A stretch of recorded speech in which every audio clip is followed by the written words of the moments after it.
자, 이어서 2부 가보도록 하겠습니다. 2부 심층 인터뷰 시간이고요. 자, 글로벌 매크로를 한번 들어보는, 점검해보는 시간이죠. 하이투자증권 박상현 전문위원 나오셨습니다. 안녕하세요. 네, 안녕하세요. 안녕하세요. 안녕하세요.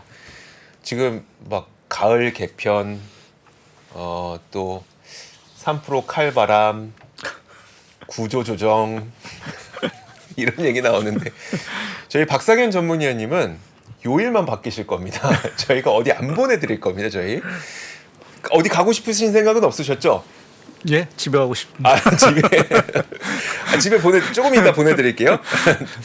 자, 오늘도 좋은 얘기 듣고 보내드릴 겁니다. 그냥은 안 보내드립니다. 저 안 간다니까요. 저 안 가요. 자꾸 저를 보내고 싶으신 거예요? 저 보내지 마세요. 자, 좋습니다. 박상현 전문위원님, 오늘 보니까 제목부터가 찜찜합니다. 뭔가 찜찜한 시장. 제가 뭐 오늘 무슨 얘기를 드릴까 좀 고민을 좀 하다가 외환 시장이라든지 또 제가 뭐 유가, 원자재 뭐 거기에 따른 뭐 경기 뭐 이런 얘기를 좀 두루두루 좀 드리려고 하는데요. 네. 마침 이제 나오려고 하는데 이제 좀 다시 조금 체크를 해봤더니 거의 달러가 연중 고점으로 가고 6개월 내 최고치까지 달러 인덱스가 올라왔어요. 네. 네. 지금 그 N 달러 N이죠. 네네. N 달러 환율 자체도 지금 147엔이 사실은 그 연고점을 했고 전고점이 얼마였었죠? 150엔까지 갔었나요? 거의 언저리까지 그 갔었죠. 정도까지 갔었죠. 그러니까 작년 제 기억으로는 9월인가로 네네. 좀 기억을 하는데요. 뭐 그때까지 갔고 유로화도 갑자기 이제 1.07선을 위협받고 있는 지금 네네. 상황들이고 위안화 가치도 또 심리적인 저항선인 7.3까지 사실은 또 네. 지금 뭐 역이긴 하지만 지금 돌파를 한 상황들이어서 뭐 또 미국장이 열리면 또 상황이 어떻게 될지 모르긴 하겠나 조금 뭔가 분위기 자체가 조금 다시 이런 안전자산 뭐 선호 뭐 이러한 모습이 좀 나오지 않을까. 특히 뭐 차트를 좀 하나 보여드리면 지금 전문위원님, 예. 제가 말 잘라서 죄송하지만 근데 예. 원화는 상대적으로 잘 버티고 있는 거 아니에요? 아니 그러면? 오늘 이제 10원 가까이 급등했습니다. 아, 그래요? 오늘도 해서 1,330원 이제 급등을 했고요. 근데 내일 엔화 이만큼 약해지는 거에 비해서는 원화가 상대적으로 괜찮은 시장 거 개입을 많이 했어요. 그래서 그래서 외환 보유고 8월달에 저희 많이 줄었습니다. 아, 그래요? 예. 그렇구나. 그래서 지금은 좀 눌려 있는 상황들이고요. 네네. 약간 근데 이제 뭐 엔화 얘기를 하시면 엔화가 사실은 지금 이게 급등한 부분 자체가 뭐 조금 엔화도 사실은 좀 순고를 하다가 네네. 어제 오늘 조금 이제 또 가파르게 좀 올라가는 모습이니까 오늘 특히 이제 좀 많이 올라가는 것 같고요. 네. 그래서 내일 장이 열리면 만약 이 흐름대로 만약 그 미국 장이 끝난다라고 하면 내일 원 달러 환율 자체도 거의 또 한 10원 가까이는 아니더라도 사실 또 한 1,340원대까지 네네. 육박할 수 있는. 그러니까 전고점이 1,342원인가 연고점이었던 것 같은데요. 네네. 거의 이제 좀 육박하는 수준인 것 같습니다. 그래서 말씀드린 대로 뭐 분위기 자체가 뭐 그렇게 악재가 사실은 있는 게 아닌데 또 이제 네네. 중국의 부채 뭐 미국 위원이 오늘 이제 달러 그 지난달에 8월 초에 이제 네네. 유예시켰던 이자를 이제 지불하면서 뭔가 좀 뭔가 리스크 자체가 조금 완화되는 것이 아닌가라는 좀 생각을 했는데 장 분위기는 뭔가 제가 제목에서 뭔가 찜찜하다라는 얘기를 한 네네. 것이 좀 이렇게 환의 흐름 자체가 조금은 그렇게 달가운 사항들은 좀 아닌 것 같고요. 더구나 그 달러 강세 이제 기조 속에 뭐 앞서도 유가 잠깐 얘기를 하셨지만 유가도 오르고 네네. 또 금 가격도 오르고. 네. 금 가격도 꽤 많이 네, 올랐어요. 금 가격도 지금 온수당 보면 거의 한 2,000불 가까이, 그러니까 1,950불 좀 넘는 거로 좀 보고 있는데. 그래서 통상적으로 보면 이제 달러가 강세가 되면 사실은 금 가격이라든지 이런 것들은 좀 떨어지고, 떨어지죠. 네. 뭐 또 유가도 사실은 좀 네. 하락 압력을 받아야 되는데 지금 모든 가격 자체가 뭐 각기 올라가고 있다라는 거는 뭐 시장이 생각이 뭐 다 다르겠죠. 원자재 시장이라든지 네네. 뭐 외환 시장 이러한 모습이 다 다른데 여하튼 지금 하나 공통적인 부분 자체는 미국의 국채 금리 자체가 상당 부분 오늘도 또 지금 장에서 오르고 있는 상황들이어서 네. 그렇게 보면 뭔가 조금 시장이 좀 불안한 부분을 분명히 좀 반영하고 있는 것들이 아닌가. 물론 이제 엔화 가치가 올라가는 부분에 있어서는 떨어지는 거죠. 달러 엔화 환율이 올라가는 거는 이제 BOJ가 뭐 좀 어쨌거나 지금 초완화 정책 자체를 계속 좀 고수하겠다라는 입장도 있는 부분들이고 또 우리가 한 146엔 정도 되면 외환시장이 개입이 들어오지 않을까 네네. 했는데 지금 전혀 개입에 대한 뭐 구두 개입 자체도 사실은 지금 나오고 있지 않아서 이러한 것들이 조금은 뭐 시장의 좀 불안감을 좀 높일 수도 있는 그러한 상황으로 좀 가고 있고 특히 이제 뭐 엔이야 사실은 뭐 지금 뭐 일본 증시도 좋고 네네. 뭐 경기도 좋아서 사실은 뭐 그렇게 큰 문제가 되는 부분들은 아니긴 하지만 사실 유로화가 조금은 문제가 될 수도 있다라고 독일 하는. 때문에 그런 거예요? 뭐 하여튼 뭐 지표가 부진한 부분들이 네네. 분명히 있겠죠. 뭐 특히 이제 독일이 뭐 최근에 뭐 갑자기 이제 그 유럽의 병자로 이제 지칭이 되면서 그러니까요. 그게 뭐 여러 지금 지상에서 나오고 특히 그 독일도 이제 부동산 개발업체의 파산 소식이 조금 잇따라 좀 들리고 네네. 있는 상황이어서 좀 독일 경기 자체가 이제 조금 바닥을 짚고 회복이 되지 않을까라는 이제 기대감이 있었는데 네. 그 기대감 자체가 조금은 조금 뭐 이러한 분위기로 봐서는 조금은 좀 시간이 더 걸리지 않을까라는 이제 우려. 거기에 이제 뭐 유가도 올라가다 이제 뭐 오늘도 우리나라 소비자 물가도 사실은 예상 밖으로 그 3% 중반대까지 나왔었는데 네네. 다시 물가 올라가는 거 아니야? 뭐란 이러한 여러 가지 지금 복잡한 신경 자체가 지금 외환 시장의 전반적인 그 환율 흐름을 좀 좌우하고 있는 부분들이 아닌가 좀 해서 조금은 시장이 뭐 오늘 뭐 또 미국장이 열리면 또 분위기가 달라질지 모르겠지만 네네. 지금 현재까지의 상황 자체는 사실은 조금 찜찜하다라는 얘기를 좀 드릴 수 있을 것 같습니다. 독일의 경우에는요. 독일도 우리가 제조업의 국가로 알고 있는데 어떤 산업이 지금 좀 그렇게 안 좋아서 그 이렇게 좀 어려운 상태인 걸까요? 단적으로 말해서 에너지 집약도가 큰 산업입니다. 그러니까 아무래도 이제 독일이 그 에너지 수입 의존도 자체가 네네. 아무래도 이제 뭐 에너지가 안 나는 국가니까 사실 대부분을 이제 수입을 하고 있는 상황들이고 네네. 거기에 따라서 특히 이제 러시아 이제 공급이 중단을 하다 보니까 이제 수입선 또 다변화를 또 해야 되고 아마 그런 부분에서 코스트 자체가 상당히 올라간 부분들이 있고요. 그래서 이제 에너지 쪽의 집약적인 산업들 자체, 뭐 대표적으로 화학 뭐 이러한 업종들 자체가 상당히 좀 부진한 부분들이고 반면에 자동차라든지 또 IT 이러한 부분은 상대적으로 괜찮습니다. 아, 그래요? 그러니까 이 제조업 내에서도 차별화 현상 자체가 아주 뚜렷하게 지금 나오고 있고요. 그러니까 에너지 집약도가 높은 산업, 에너지 집약도가 낮은 산업 자체의 전체적인 흐름 자체는 상당 부분 그 차별화 보고 있고요. 뭐 주가를 보게 되면 사실 닥스지수 자체는 크게 떨어지는 않았습니다. 그래요? 예. 그러니까 그 부분에서 왜 뭐 안 좋다라고 했는데 올라가느냐라는 부분은 업종별로 보면은 말씀드린 IT라든지 뭐 자동차 이러한 쪽이 사실은 또 계속 괜찮은 부분들이어서 뭐 소재라든지 이러한 것들이 조금 끌고 올라가고 있는데 사실은 펀더멘탈 자체는 사실은 조금 안 좋은 상황들이고 또 최근에 뭐 금방 말씀드렸듯이 유럽의 병자가 영국이 아니라 왜 독일을 지칭하느냐 우리가 네네. 알기로는 독일은 상당히 건전한 국가이고 네. 뭐 이렇게 얘기를 하는데 지금 얘기가 되고 있는 게 이제 에너지 문제. 뭐 지금 특히 이제 러시아 우크라이나 전쟁이 터지면서 지금 에너지 부분 자체를 상당 부분 이제 좀 곤란한 상황들. 네네. 뭐 지난번에도 이제 겨울 뭐 상당히 심각한 이제 천연가스 가격 급등세를 경험을 했죠. 두 번째는 고령화 얘기를 많이 합니다. 아, 독일도. 예, 네. 그러니까 지금 독일이 고령화 수준 자체가 OECD 국가 중에 속도 자체가 뭐 거의 탑에 말 5위권 내에 사실은 네네. 그게 고령화 속도라고 얘기를 해서 그러한 부분에서 조금은 이제 인력 부족 문제를 계속 얘기가 되고 네네. 있는 상황들입니다. 특히 이제 뭐 동유럽이라든지 이러한 쪽에서 이제 노동자를 이제 유입을 하면서 그 동안은 사실은 좀 임금이라든지 이런 것들을 낮추고 네네. 했지만.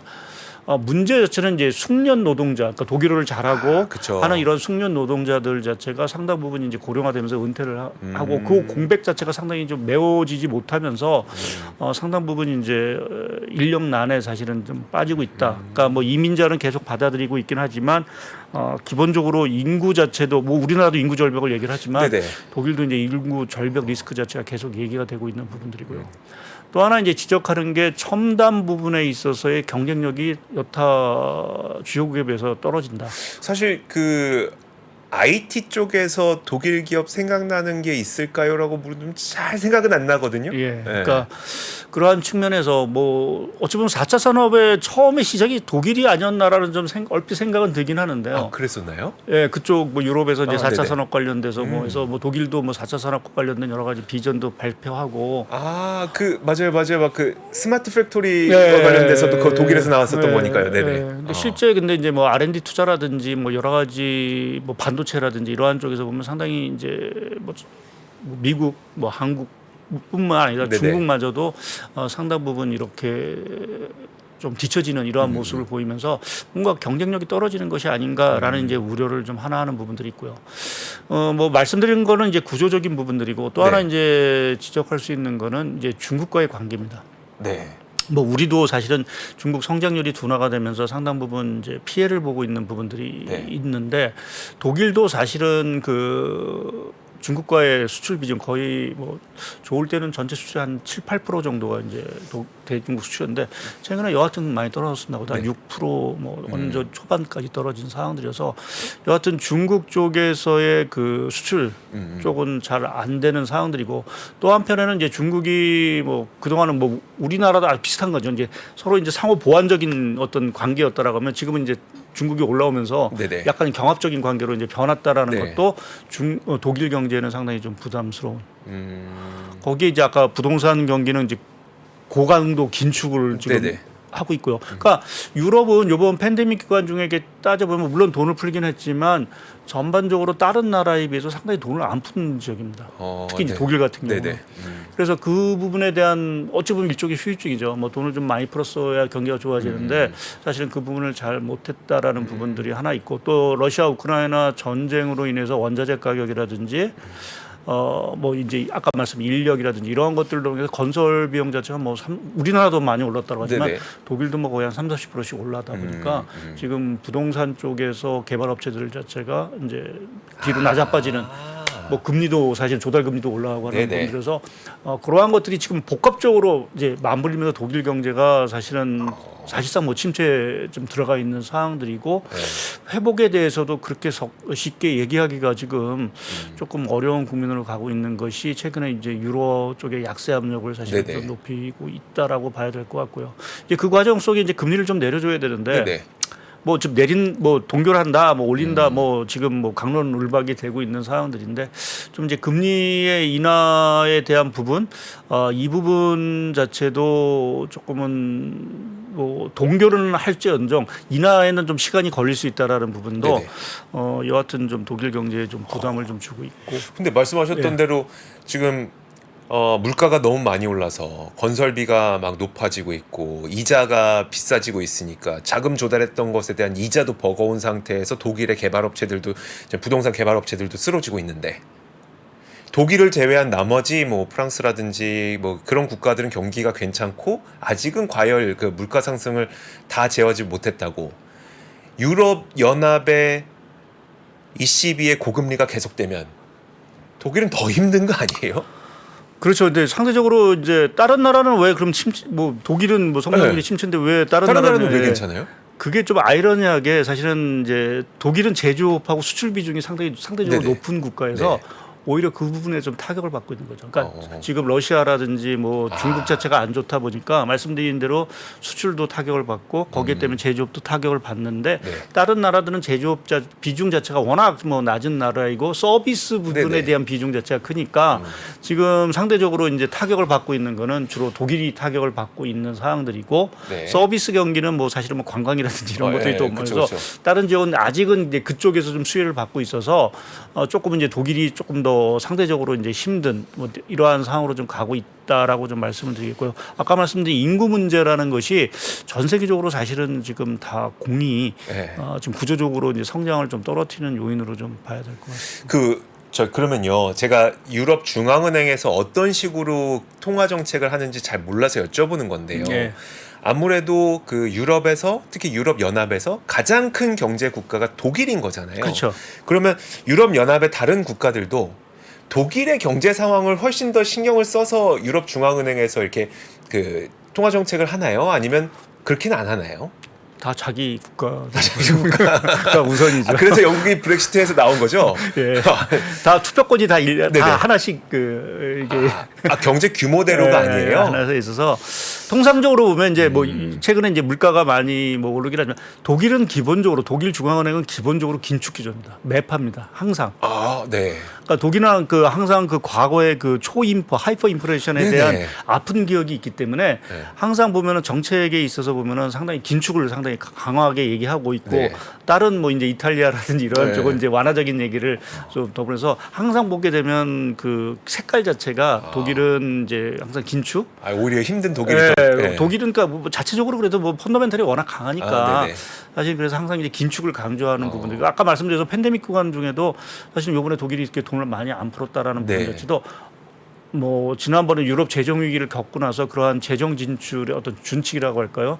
또 국가 부채의 어떤 관리 이러한 부분에서 상당히 엄격한 네네. 모습을 좀 보이고 있습니다. 그래서 이렇게 힘들어도 뭐 금리 뭐 인하 이러한 얘기들이 독일에서 먼저 안 나오는 것들이 네. 아마 그러한 것들이 그럼 이제 일단 헤드라인은 계속 독일은 유럽의 병자라는 헤드라인이 나오고 있는데 그거 어떻게 보세요 그러면? 저도 사실은 뭐 독일을 이렇게 잘 지져본 분들은 아닌데 이번에 이제 그런 여러 가지 것들을 보면서 조금은 좀 회복에 좀 시간은 걸릴 수 있겠다. 그렇다고 해서 뭐 우리가 독일이 그렇다고 병자면 다른 나라는 뭐 더 심각한 병을 앓겠죠. 네네. 이제 그러한 부분에서 보면은 근데 이제 제조업이라든 이러한 비중 뭐 이러한 것들이 워낙 높은 상황에서 지금 중국이라든지 러시아 쪽과 특히 이제 독일이 아무래도 러시아의 관계 자체가 뭐 전쟁 이전까지는 상당히 또 좀 원만했고요. 네네. 그러한 부분에서 이제 러시아 쪽과의 뭐 수출이라든지 이러한 것들이 상당히 좋았던 부분에서 이제 타격을 받은 부분들이어서 이제 그러한 것들이 좀 독일 경제에 지금 상당히 악재로 좀 작용하고 있고. 이제 문제는 이제 아까 말씀드린 그러한 최근에 뭐 전 세계적으로 뭐 우리나라도 마찬가지지만 좋은 업종은 사실은 딱 정해져 있죠. 정해져 네. 있는 상황에서 그쪽의 경쟁력 자체가 약하다라고 하면 사실은 회복에 있어서 사실 동력을 찾기가 그렇게 쉽지는 않아요. 그렇겠네요. 예. 이제 그러한 것들이 조금 문제점으로 되고 있어. 이제 독일이 여기서 조금 탄력을 받으려면 아무래도 이제는 좀 그러니까 물가가 일단은 좀 떨어져야 돼서 금리 인하를 조금은 서둘러야 되지 않겠느냐 좀 생각을 하고 있고요.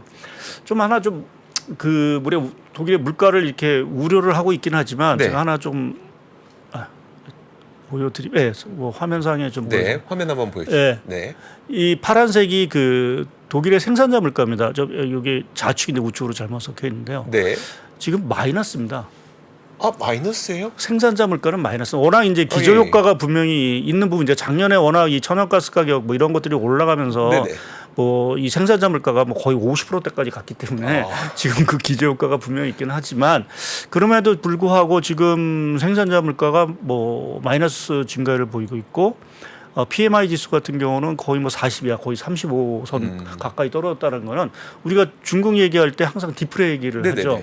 거의 모습은 똑같은 모습입니다. 그러네요. 제조업 경기 안 좋죠. 네네. 또 생산자 물가는 떨어져 있죠. 물론 이제 소비자 물가는 올라가 뭐 있어서 뭐 중국하고는 좀 다른 부분들이고 또 이건 기저 효과가 있어서 뭐 우리가 뭐 디프레다 이렇게 얘기드리기 사실은 좀 어려운데 여하튼 미약하지만 그래도 분명히 디프레에 대한 리스크는 노출돼 있다. 아까 말씀드린 부동산 개발업체라든지 이러한 쪽이 정말 뭐 계속해서 낮아빠진다라고 하면 당연히 뭐 그거는 또 금융권의 부실로 갈 거고요. 그쵸. 또 다른 어떤 부채 리스크 자체를 또 돌발할 수 있어서 정말 유럽의 병자가 자칫하면 될 수도 있는 그러한 조금은 좀 뭐 리스크에 좀 노출돼 있다. 뭐 이 정도로 얘기를 좀 드릴 수 있을 것 같습니다. 알겠습니다.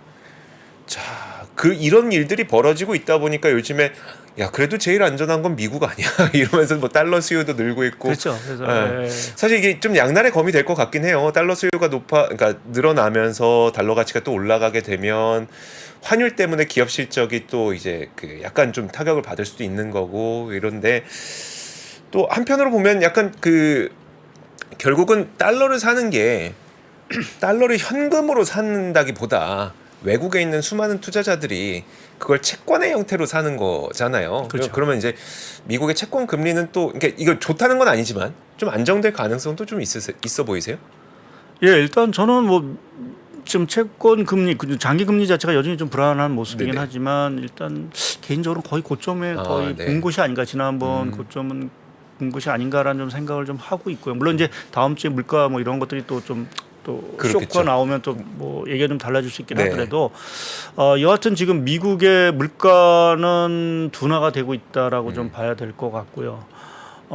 거기에 이제 성장이 워낙 3분기에 좋아서 네네. 사실은 뭐 당연히 금리가 올라갈 수밖에 없는데 그 부분에 있어서도 사실은 4분기부터 성장 자체가 여하튼 둔화가 되지 않을까. 물론 뭐 계속 연착륙이라는 어떤 용어, 뭐 특히 고용 지표라든지 이런 것들을 보게 되면 뭐 미국 경기가 연착륙하는 거는 사실은 뭐 올해 네네. 뭐 거의 뭐 기정사실화돼. 물론 사실 이제 뭐 4분기 성장률이 마이너스 아주 심각하게 가지 않은 이상 연착륙이겠죠. 근데 내년 이러한 쪽으로 가면은 조금은 이제 성장 자체의 모멘텀이 상당히 좀 둔화가 될 거고 또 이제 금리에 대한 인하에 대한 얘기들 좀 나올 수 있어서 그렇게 하면 국제 금리 자체는 좀 떨어지지 않을까라는 쪽에 좀 생각을 하고 있습니다. 근데 제가 요새 이제 저희가 뭐 미국 경기 좋은 거 다 알고 네네. 뭐 이런 상황에서 저도 뭐 올해 한 해는 이제 미국 경기는 상당히 이제 좋다라는 이제 계속 말씀을 드렸는데 조금 고민스러운 게 제가 이제 찜찜하다는 얘기의 어떤 결론 자체가 뭔가 내년 이제 그림을 좀 그리는 이제 시기가 슬슬 이제 그쵸, 오고 있네요. 그쵸. 네. 네. 네. 이제 리포트 쓰셔야죠. 네, 조금은 이제 그 요새 글로벌 경기 뭐 우리나라 경기도 그러면 L자형에 대한 얘기들이 슬슬 이제 나오고 있습니다. 네네. 그래서 L자형이라는 거는 결국 이제 내년 성장 자체가 잘 안 나온다라는 이제 의미일 거고요.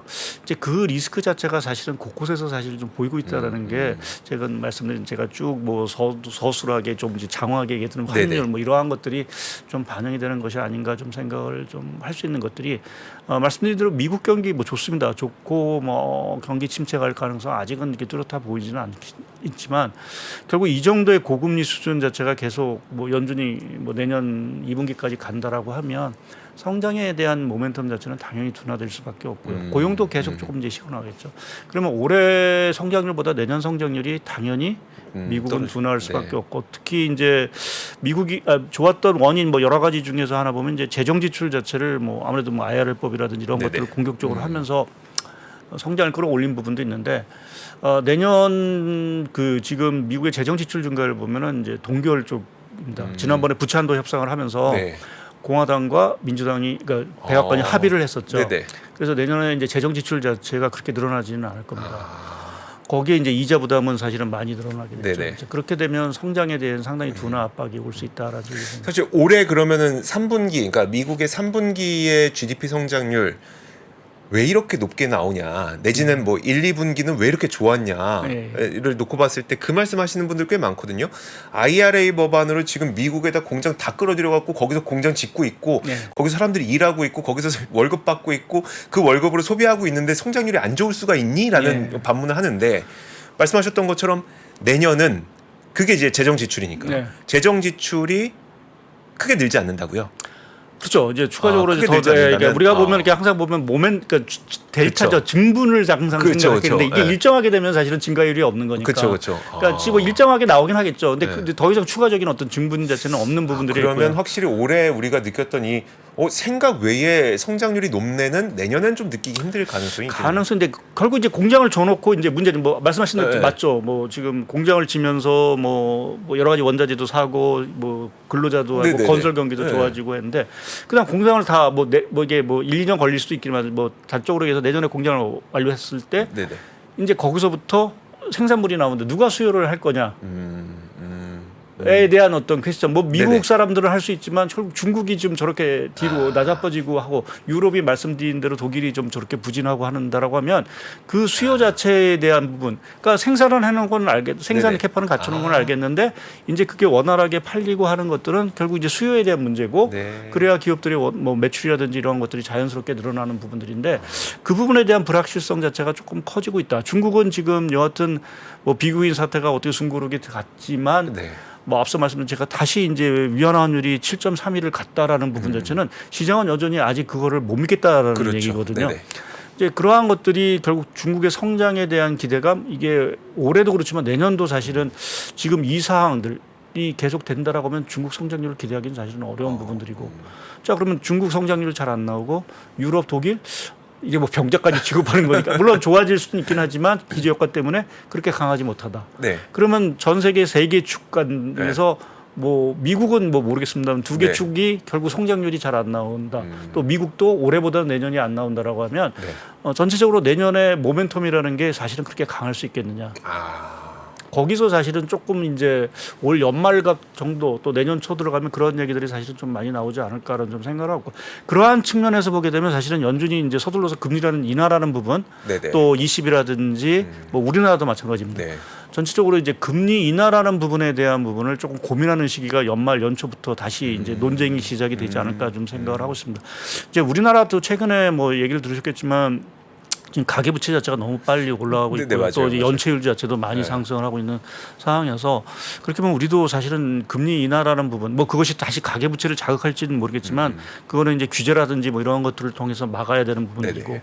여하튼 이러한 전 세계적으로 지금 확산되고 있는 부채 리스크 자체를 뭔가 진정을 시키기 위해서는 지금의 금리 수준을 계속 끌고 가서는 내년에 뭔가 터질 수도 아주 네. 심각하게 터질 수도 있어서 연준이나 중앙은행들 자체가 그렇게 보면 성장에 대한 우려 또 부채에 대한 리스크를 생각해 보면 물가만 좀 잡혀주면 이제 금리 인하라는 부분 이 부분을 뭐 조금은 더 우리가 뭐 전 레벨이 상당 부분 유지될 거라고 얘기는 하고 있지만 그것에 대한 시장의 요구들 자체가 상당히 좀 연말 연초에 거세질 수도 있고 이제 본격적으로 이제 네. 목소리들이 커질 수 있다라는 좀 생각도 좀 해볼 수 있는 것 같습니다. 그 전문위원님께서는 굉장히 오랜 기간 이제 증시에 몸을 담으셨으니까 예. 경제에 몸을 담으셨으니까 과거에 어땠는지가 좀 궁금한데요.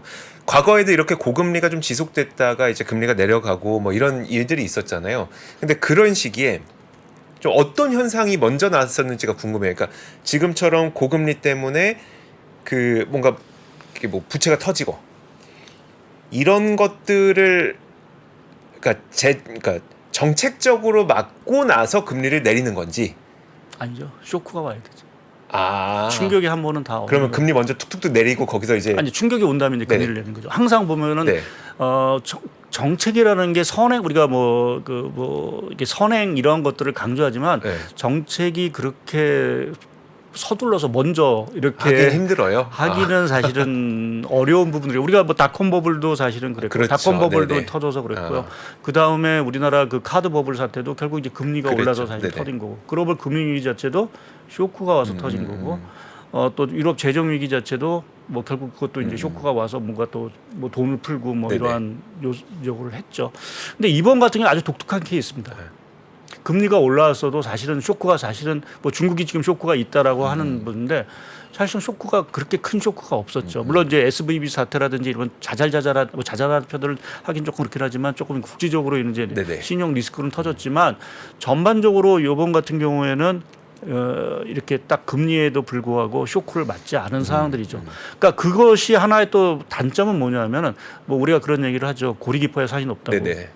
그러니까 쇼크를 받아야 이게 몸에 뭔가 정책이 들어오고 해서 다시 이제 경기가 좋아지고 하는 이 힘들이 강하게 생기는데 이렇게 조금 뭐 물에 술 탄 듯 뭐 술에 물 탄 듯 이러한 식으로 특히 이제 중국이죠. 네네.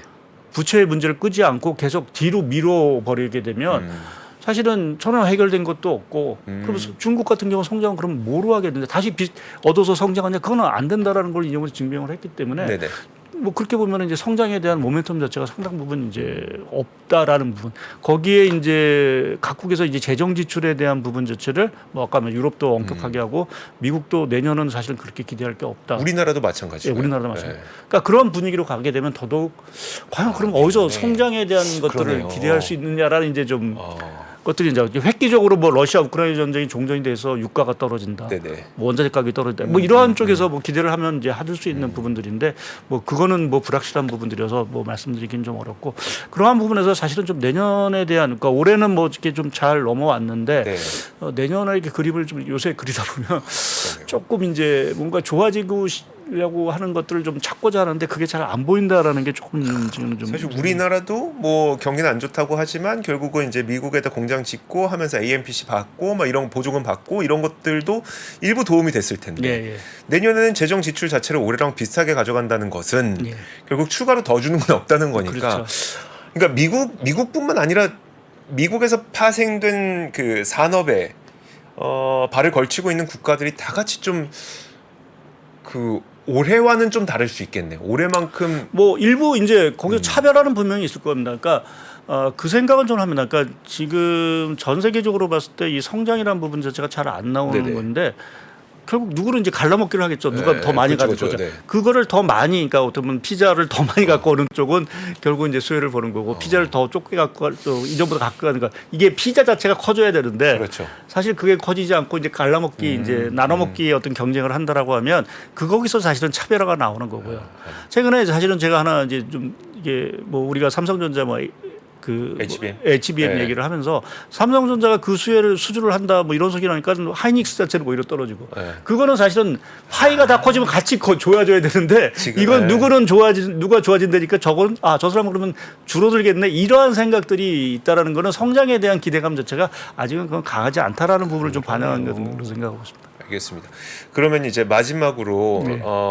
항상 제가 이제 전문위원님 방송 때마다 여쭤보는 건데 그럼 이런 그 뭔가 찜찜함을 갖고 계시고 네. 또 이게 내년의 성장이 과연 어디에서 나올 수 있을까에 대한 의구심이 있고 물론 병자는 아니지만 독일의 상황이 좀 녹록치 않은 것도 사실이고 그럼 우리 시장에 있는 사람들은 좀 어떻게 해야 되는 걸까요? 어떤 좀 힌트라든지 아니면 조언을 글쎄요, 좀 뭐 주시면요. 지금 뭐 저는 뭐 기본적으로 이제 좀 뭐 단기적인 관점보다는 좀 중장기적인 관점에서 계속 말씀을 드리는 거는 네네. 이제 그 미국이 여하튼 공급망 쪽에서 이제 차별화를 분명히 하려고 하고 그 과정 속에서의 목표 자체는 뭐 성장의 모멘텀도 있긴 하지만 결국 중국에 좀 기대는 것보다는 자체적으로 어떤 생산이라든지 이러한 것들을 만들어야 되고 근데 문제 자체는 이제 미국이라는 나라가 기본적으로 고임금이고 네네. 또 지금 고금리 상황에서 결국 그렇게 되면은 생산성이라는 부분을 개선하기 사실 어려운 부분들이거든요. 그럼 이제 생산성을 개선하게 한 방법 자체는 뭐 제가 여기서 말씀드린 결국 기술 혁신 이러한 것들이 필요한 부분들이어서 그럼 그러한 부분은 분명히 계속해서 좋아질 수 있다. 뭐 최근에 그러한 부분에서 로봇이라든지 뭐 AI라든지 계속 각광을 받고 있는 것도 아마 그러한 관점이라서 이제 그렇긴 한데 뭐 이건 중장기적인 그림이고 이제 조금은 이제 성장이라는 부분 자체 올해보다 미국의 성장률 자체가 당연히 내년에 조금 뚜렷하게 보이지 않는다라고 하면 조금은 이제 그 뭐 어떤 그 투자라든지 이러한 것들도 조금 이제 리스크를 관리할 필요는 조금 이제 슬슬 네네. 다가올 수도 있다라는 쪽에 좀 관점에서 조금 봐야 될 것 같고요. 최근에 뭐 중국에 대한 어떤 경기 부양에 대한 기대감이 또 살아나긴 하지만 사실은 이제는 잘 믿지 않는 부분들이고 네. 이게 단기적인 어떠한 부양 효과로 뭐 사실 뭐저 링거를 맞았다라는 표현을 쓰는데 링거를 맞고 나면 또 어떻게 될지 모르는 사람들이어서 네네. 그렇게 보면 조금은 최근에 어떤 투자의 어떤 이런 그 뭐랄까요 듀레이션이라고 좀 필요 그 기간 자체를 네네. 조금 짧게 갖고 가는 것도 하나의 방법 중에 하나가 아닌가 좀 알겠습니다. 알겠습니다. 사실 저는 뭐 한 달 한 달만 이렇게 그 저희가 매번 방송을 하다 보니까 이슈를 따라가다 보니까 좀 짧게 보는 것들도 많이 있었는데 말씀하셨던 것처럼 내년을 생각해 보니까 그러게요. 다들 재정 지출을 뭐 줄이는 건 아니지만 늘리지 않는다고 하면 어디서 성장이 나오게 되지라는 생각을 오늘 크게 갖게 됐습니다. 참. 참 나오실 때마다. 물론 이제 네. 다음에 이제 제가 뭐 또 저희도 이제 전망 자료를 하면서 네. 조금 이제 좋은 어떤 그런 뭐 성장을 좀 이끌 수 있는 찾아오실 어떤, 거죠? 찾아야 되는 이제 숙제가 좀 남았긴 하지만 네. 전 상황에서는 아직은 좀 잘 그것이 잘 보이지 않는 좀 찜찜한 좀 어떤 이러한 쪽으로 가고 있다라는 저희 말씀 좀 드리겠습니다. 알겠습니다. 알겠습니다. 자, 하이투자증권 박성현 전문위원님 방송 시작할 때부터 어디 가고 싶으시냐고 물어봤더니 집에 가고 싶으시다고 말씀하셔서 자 이제는 보내드리도록 하겠습니다. 감사합니다. 오늘도 말씀 고맙습니다. 네, 감사합니다. 외환위기 오는 거 아니에요? 금융위기 오는 거 아니에요? 이런 질문들을 좀 굉장히 많이 받았었습니다. 탐욕이 되게 강했을 때 위험자산으로서의 극단적인 쏠림이 나타나고 공포감이 극에 달했을 때 안전자산으로서의 극단적인 쏠림이 나타나거든요. 과거의 일이 미래에 똑같이 일어난다 이건 아니지만 그때 당시에 위기 상황에서는 어떤 공통점들이 있었는지를 보면서 우리가 대비를 하는 방법도 고민해 볼 수 있고요. 과거를 제대로 이해하는 순간 위기의 실체가 드러납니다. 오건영의 현실 경제 이야기를 서점에서 만나보세요.